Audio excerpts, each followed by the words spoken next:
Eighth class. Good afternoon बेटा। आज हम मैथ की एक्सरसाइज 1.2 करेंगे, लेकिन उससे पहले पेज नंबर 9 से पेज नंबर 13 तक जो हमारे एग्जाम्पल्स और प्रॉपर्टीज़ हैं, पहले एक बार मैं आप सबको समझाती हूँ। उसके बाद जो एग्जाम्पल और प्रॉपर्टीज़ हैं वो आपको सेपरेट कॉपी जो आपको बनवाई थी उसमें करने हैं, और एक्सरसाइज 1.2 है वो एक्सरसाइज वाली कॉपी में करनी है। सभी बच्चे डेट डालेंगे और उसको करेंगे। अब हम स्टार्ट करते हैं। सबसे पहले अपना पेज नंबर 9 से प्रॉपर्टीज़ ऑफ रेशनल नंबर। आपने 7th में भी पढ़ी थी कि जो रेशनल नंबर्स की प्रॉपर्टीज़ हैं वो 4 तरीके से हैं: एडिशन प्रॉपर्टी, मल्टीप्लिकेटिव, सब्ट्रैक्शन और डिवीजन की। सबसे पहले हम करते हैं properties of addition for rational numbers. उसमें सबसे पहले आती हमारी क्लोजर प्रॉपर्टी ऑफ एडिशन। ये क्लोजर प्रॉपर्टी ऑफ एडिशन क्या होती है? कोई भी हम 2 रेशनल नंबर ले लेते हैं। मान लिया हमने 2 रेशनल नंबर ले लिए, a/b एंड c/d। अब जब दोनों नंबर रेशनल हैं तो क्लोजर का मतलब क्या है? जब उनको हम ब्रैकेट लगा करके जोड़ेंगे a/b प्लस c/d तो वो भी एक रेशनल नंबर ही होगा। क्या बताया कि कोई भी 2 रेशनल नंबर जब हम लेते हैं वो अलग अलग रेशनल हैं, और जब उनको जोड़ा जाता है तब भी वो क्या होंगे? Rational numbers. अब आगे आपका इसमें एग्जाम्पल दिया हुआ है। जैसे ये आपका एग्जाम्पल दिया हुआ है 1/2 प्लस माइनस 3/2। तो इसमें क्या करेंगे? 1/2 है जो वो हमारा क्या है? रेशनल नंबर है। माइनस 3/2 क्या है? वो भी हमारा रेशनल नंबर है। जब हम इन दोनों को ऐड करेंगे 2 हमारा एलसीएम आ जाएगा। 1 - 3 - 2/2 - 1/1 है। ये भी हमारा क्या है? एक रेशनल नंबर है। तो ये एग्जाम्पल आप करेंगे इसके साथ में। दूसरा आता है कम्यूटेटिव प्रॉपर्टी ऑफ एडिशन। कोई भी 2 रेशनल नंबर लेंगे, उनमें क्या करते हैं? जैसे हम 2 + 3 बराबर है 3 + 2 ऐसे करते हैं। तो ऐसे ही हमने 2 नंबर लिए हैं a/b एंड c/d। तो a/b plus c/d is equal to c/d plus a/b। तो इससे क्या हुआ कि हमारी जो कम्यूटेटिव प्रॉपर्टी ऑफ एडिशन है उसमें वो भी होगा। ये इसका जैसे एग्जाम्पल दिया है आगे, -5/7 plus -4/7 is equal to -4/7 plus -5। तो दोनों क्या होंगे? इक्वल होंगे। आगे आता है associative property of addition. Associative property में हम कोई भी 3 नंबर लेंगे। जैसे इसने 3 रेशनल नंबर लिए हैं। कौन कौन से लिए? a/b, c/d and e/f। अब इसमें एसोसिएटिव प्रॉपर्टी ऑफ एडिशन में हम क्या करेंगे? पहले हमारा जो पहला रेशनल नंबर है उसको बाहर रख लेंगे, और पिछले जो 2 रेशनल नंबर हैं उनको ब्रैकेट के अंदर करके ऐड कर लेंगे। क्या करेंगे? पहला रेशनल नंबर बाहर रख लिया, पीछे के दोनों रेशनल नंबर्स को ब्रैकेट के अंदर करके ऐड करेंगे। तो वो किसके बराबर होगा? अब क्या करेंगे? पहले वाले दोनों रेशनल नंबर को ब्रैकेट के अंदर करके ऐड कर लेंगे, उसके बाद तीसरा नंबर ऐड करेंगे। अगर ये बराबर हैं तो ये हमारी कौन सी प्रॉपर्टी है? Associative property of addition. जैसे ये एग्जाम्पल आगे आपको दिया हुआ है। 3 आपको ये रेशनल नंबर दिए हैं। कौन कौन से दिए? 1/8, 3/7 एंड -1/7। तो पहले इन्होंने क्या किया? पहले 2 नंबर को ले लिया, फिर तीसरा ले लिया।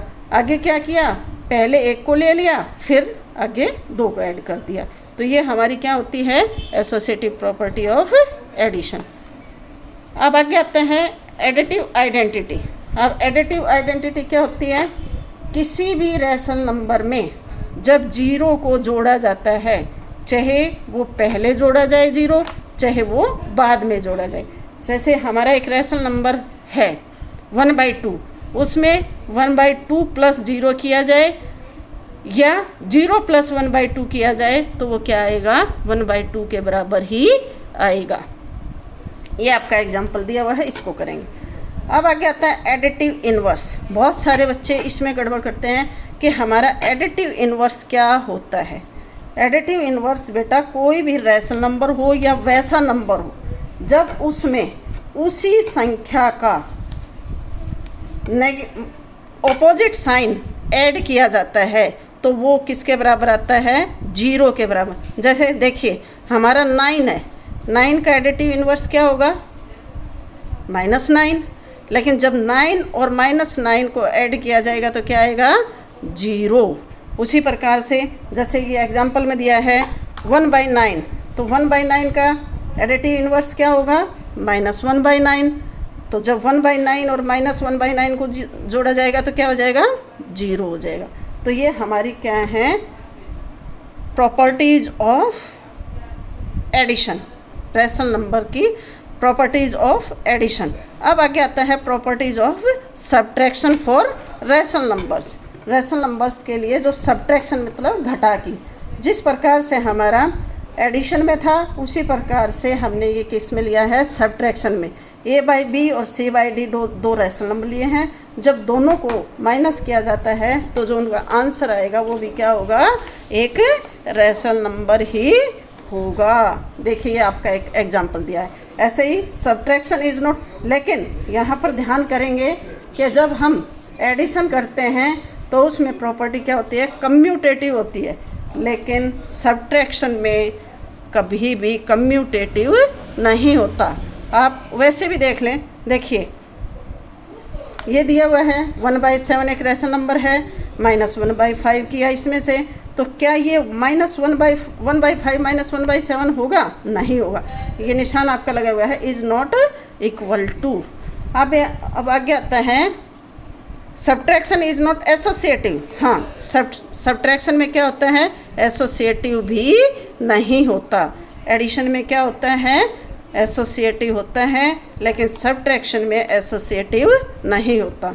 तो ये प्रॉपर्टी थी हमारी क्या? Closure property for subtraction. ये केवल 2 के लिए आएगी। अब आगे आता है properties of multiplication for rational numbers. Rational numbers के लिए मल्टीप्लिकेटिव प्रॉपर्टीज। अब आगे आती है क्लोजर प्रॉपर्टी ऑफ मल्टीप्लिकेशन।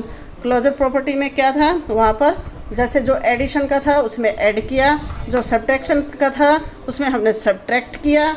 जैसे यहाँ पर हम क्लोजर में जब एडिशन का था तो क्या करेंगे? ऐड करेंगे। जब हमारा सब्ट्रैक्शन का था तो क्या करेंगे? माइनस करेंगे। और जब हमारा मल्टीप्लिकेशन का है तो हम क्या करेंगे? मल्टीप्लिकेशन करेंगे। तो अब हमारी आती है multiplicative closure property of multiplication. 2 कोई भी रैशनल नंबर लेंगे, मान लिया यहाँ पर इन्होंने लिए हैं a/b और c/d। जब इन दोनों को मल्टीप्लाई करेंगे, क्योंकि देखिए मान लिया हमने मल्टीप्लिकेशन में लिया 1/4 और दूसरा लिया हमने 1/5, दोनों रैशनल नंबर हैं, लेकिन जब हम दोनों को मल्टीप्लाई करते हैं 1/4 × 1/5 = 1/20, तो हमारा जो 1/20 है ये भी क्या है? हमारा रैशनल नंबर है।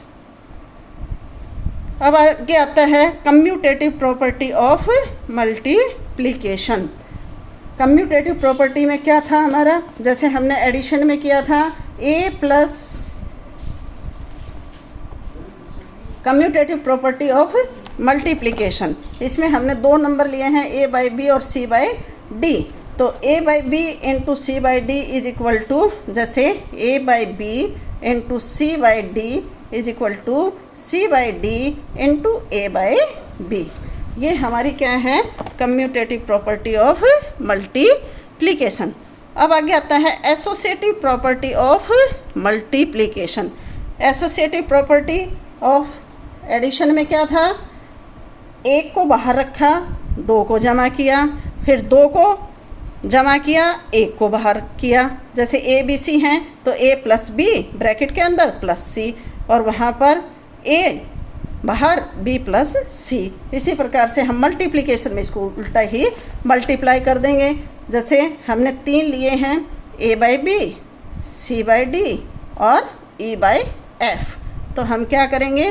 a/b को बाहर ले लेंगे और इसके मल्टीप्लिकेशन में क्या करेंगे? c/d × e/f = पहले अब इन दो को बाहर ले लेंगे, A by B into C by D into E by F. तो ये क्या है हमारी एसोसिएटिव प्रॉपर्टी ऑफ मल्टीप्लिकेशन। अब आगे आता है, ध्यान देने वाली बात है, मल्टीप्लिकेटिव आइडेंटिटी क्या होता है। मल्टीप्लिकेटिव आइडेंटिटी वो होता है बेटा, जैसे आपको कोई भी एक रैशनल नंबर दिया जाता है, उसको 1 से मल्टीप्लाई करते हैं। जैसे यहाँ पर ये आपका दिया हुआ है A by B is A, कोई भी रैशनल नंबर ले लिया, ए बाई बी आपने रैशनल नंबर लिया, उसको 1 से मल्टीप्लाई किया, is equal to 1 into A by B. तो ये क्या होगा, is equal to A by B. ये है हमारा मल्टीप्लिकेटिव आइडेंटिटी। ये इसका एग्जाम्पल दिया हुआ, आगे आप ये करेंगे।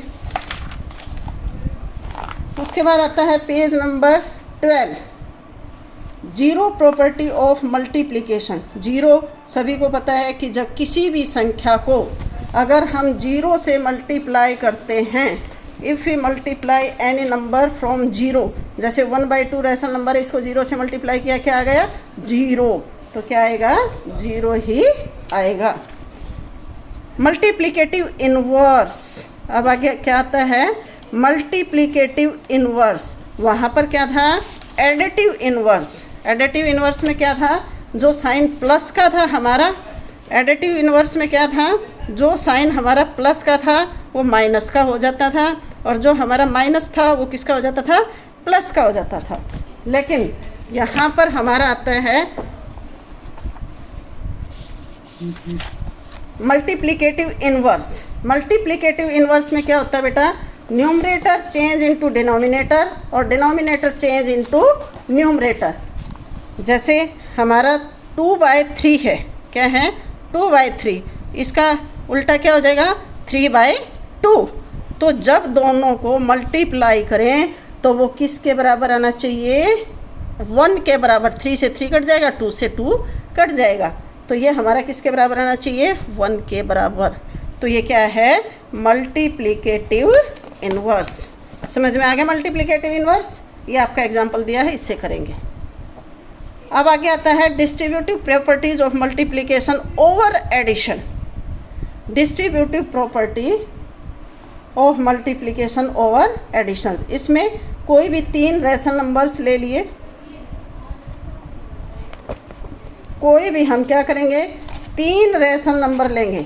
जैसे इसने क्या किया, ए बाई बी, और क्या लिया, सी बाई डी, और क्या लिया, ई बाई एफ। ये 3 क्या लिए हैं इन्होंने, रैशनल नंबर। जब सीधा मल्टीप्लिकेटिव प्रॉपर्टी थी तो हम इनको मल्टीप्लाई करते थे, लेकिन इसने अब कहा है कि ओवर एडिशन, एडिशन के साथ। तो अब इसमें क्या करेंगे बेटा, A by B into C by D plus E by F. इस बात का ध्यान रखेंगे, क्या पहले वाले को एज इट इज़ रखेंगे, दूसरा गुणा में करके दोनों को ब्रैकेट में रख के ऐड करेंगे। अब इसको अंदर करते हैं तो क्या करते हैं, ये पहले इसके साथ गुणा हो जाएगा, तो A by B into C by D, फिर प्लस का निशान है, ये प्लस लगा देंगे, फिर A by B into E by F. तो ये कौन सी प्रॉपर्टी हो जाएगी हमारी, इन दोनों को ब्रैकेट में रखेंगे। तो ये हमारी कौन सी प्रॉपर्टी होती है, distributive property of multiplication. Property कौन सी है, डिस्ट्रीब्यूटिव, लेकिन किस चीज़ की है, मल्टीप्लिकेशन की, और किसकी है, ओवर एडिशन, उसके ऊपर एडिशन। तो ये ध्यान रखना है, ये एग्जाम्पल दिया हुआ है, इसको भी करेंगे। अब आगे आता है आपका डिवीज़न इज़ नॉट कम्यूटेटिव। उन्होंने कहा है कि जो डिवीज़न है वो कम्यूटेटिव नहीं होता। इसको हम क्या करते हैं, जैसे ये आपका एग्जाम्पल दिया है 1/12 डिवाइडेड बाय 5/4, ये कम्यूटेटिव नहीं होता, क्योंकि कम्यूटेटिव में क्या था, a plus B is equal to B plus A, यही था। एडिशन में, मल्टीप्लिकेशन में क्या था, a into B is equal to B into A. लेकिन यहाँ पर डिस्ट्रीब्यूटिव में नहीं होगा। 1/12 divided by 5/4 is not equal to 5/4 divided by 1/12। ये ध्यान रखेंगे बेटा, ये इसके बराबर नहीं होगा। अब आगे आता है डिवीजन इज़ नॉट एसोसिएटिव। क्या कह रहा है ये कि डिवीज़न है वो एसोसिएटिव भी नहीं है। अब आगे करेंगे डिवीजन विद 1। अगर हम किसी भी संख्या को 1 से डिवाइड करते हैं, आपको वैसे पता है पहले भी कि अगर किसी भी संख्या को हम 1 से डिवाइड करते हैं तो क्या होता है, वही संख्या आती है। चाहे 1 से डिवाइड कर लो, चाहे 1 से मल्टीप्लाई कर लो, क्या होता है, वही संख्या आती है। अब डिवीज़न बाय 0, अगर किसी भी संख्या को 0 से डिवाइड किया जाता है तो वो होता है नॉट डिफाइंड, पता नहीं होता, वो इन्फिनिट तक जाता है, वो आगे आएगा आपका। अब ये आपके क्वेश्चंस थे कुछ। अब हम आते हैं एग्जाम्पल्स के ऊपर। ये आपके सॉल्व एग्जाम्पल है, मैं एक बार सारे आपको समझा देती हूँ, बहुत ध्यान से करेंगे सभी। Example number first, what should be added to 3/4 so that the sum में बी 0।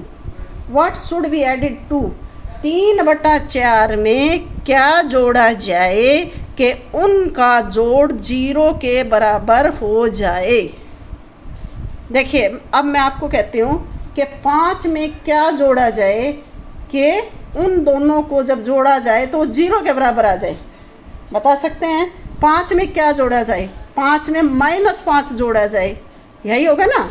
उसी प्रकार से ये है, तो इसने बहुत अच्छे से आपका लिखा है, we know that the sum of rational number and its negative is 0, so the given rational number is 3/4 और उसका नेगेटिव क्या हो जाएगा, -3/4। तो क्या होगा, उसका माइनस जो होगा, जैसे 5 का -5 था तो 3/4 का क्या हो जाएगा, -3/4। Hence the required number is -3/4। अब देखिए अगला क्वेश्चन आ गया, example number 2, write the additive inverse of. मैंने बताया था एडिटिव इनवर्स क्या होता है। एडिटिव इनवर्स वो होता है बेटा जो संख्या दी हुई है, फिर सुन लो एक बार, एडिटिव इनवर्स क्या होता है, जो संख्या दी हुई है उसका जो साइन दिया हुआ है उसका ऑपोजिट साइन, जैसे प्लस दिया होता है माइनस, और अगर माइनस दिया हुआ होता है प्लस। जैसे -21/40 है तो इसका एडिटिव इनवर्स क्या हो जाएगा, 21/40। आगे है 6/-7 है तो उसका क्या हो जाएगा, 6/7। 3/5 है उसका क्या हो जाएगा, -3/4। समझ आ गया सभी को। अब एग्जाम्पल नंबर 3 है, what should be added to. What should be added to, इस संख्या में क्या जोड़ा जाए कि यह 3 के बराबर आ जाए। ये ध्यान से समझने का है बेटा। ये आपको 3 संख्याएं दी हुई हैं, 1/2 + 1/3 -1/5। इसमें क्या जोड़ा जाए, किसके बराबर आ जाए, 3 के बराबर आ जाए। तो ये क्या है, सम ऑफ नंबर्स। क्या है, sum of numbers is equal to 3। तो हमारे नंबर्स कौन से दिए हुए हैं, 1/2, 1/3 और -1/5। तो अब क्या करेंगे, इसको हम क्या कर लेंगे, सबको जोड़ेंगे, जोड़ लेंगे, एलसीएम लेंगे। पहले कितना आ जाएगा एलसीएम, 30 आ जाएगा। 15 + 10 - 6 इज इक्वल टू 19/30। ये तो हमारा इन 3 नंबर का सम आया है, लेकिन वैसे किसके बराबर दिया हुआ है, 30 के बराबर दिया, 3 के बराबर दिया हुआ है। तो हम यहाँ से अदर नंबर निकाल लेंगे। अदर नंबर निकालने का पता है ना, other number is equal to sum -1 number, ऐसे ही निकालते हैं। तो ये सम -1 नंबर, सम हमारा कितना है 3, 1 नंबर हमारा क्या आया 19/30। यहाँ से फिर एलसीएम ले लेंगे और इसको सॉल्व कर लेंगे। Example number 4, find 3/2 comma -2/7 plus 1/4 plus -1/21 using the property of rational number. इसमें रेशनल नंबर की प्रॉपर्टी को यूज करके आपको सॉल्व करना है। कैसे करेंगे? 3/2 प्लस 1/4 माइनस 2/7, यहाँ क्या किया, प्लस वाले अलग कर लिए और माइनस वाले अलग कर लिए, ब्रैकेट से बाहर माइनस का निशान निकाल लेंगे, तो यहाँ पर इसको सॉल्व करेंगे। Find using distributive property, distributive property का यूज करते हुए इसको आप सॉल्व करेंगे। Example number 6, is 8/9 is the multiplicative inverse of. इसने पूछा है 8/9, क्या 8/9 -8/9 का मल्टीप्लिकेटिव इनवर्स है, और नहीं है तो क्यों नहीं है बताइए। Is 8/9 is multiplicative inverse of -9/8 नहीं है। क्यों? क्योंकि मल्टीप्लिकेटिव इनवर्स में क्या था, इसमें साइन नहीं बदलना, केवल न्यूमरेटर डिनोमिनेटर में बदलना है और डिनोमिनेटर को न्यूमरेटर में बदलना है। जैसे ये अगर ऐसा है हमारा 8/9 एंड -9/8, दोनों को मल्टीप्लाई करेंगे, क्या आएगा, -1 आएगा हमारा, लेकिन वो किसके बराबर आना चाहिए, 1 के बराबर आना चाहिए, न कि -1 के बराबर। So it is not multiplicative inverse of 8/9। अब आगे है डिवाइड, एग्जाम्पल नंबर 7 है, divide the sum of 3/5 and 7/5 by their difference. ये खुद करेंगे बेटा, लेकिन मैं आपको बता देती हूँ। डिवाइड द सम ऑफ, इन दोनों का जोड़ करके, सम माने जोड़ करके, बाय देयर डिफरेंस, उन दोनों के डिफरेंस से डिवाइड करना है। क्या करना है? दोनों के सम को डिवाइड करना है, किससे, दोनों के डिफरेंस से। ये खुद कर लेंगे।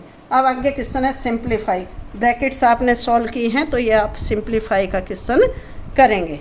तो अब सभी बच्चे जितनी मैंने प्रॉपर्टीज बताई हैं from page number 9 to page number 13, exercise 1.2 से पहले तक का जितना मैंने पढ़ाया है पूरा सभी बच्चे एक्सरसाइज से दूसरे वाली जो कॉपी है उसमें साफ साफ करेंगे, एग्जाम्पल भी करेंगे, सारी प्रॉपर्टीज़ भी करेंगे, और एक्सरसाइज वाली कॉपी में कोशिश करेंगे एक्सरसाइज भी करेंगे।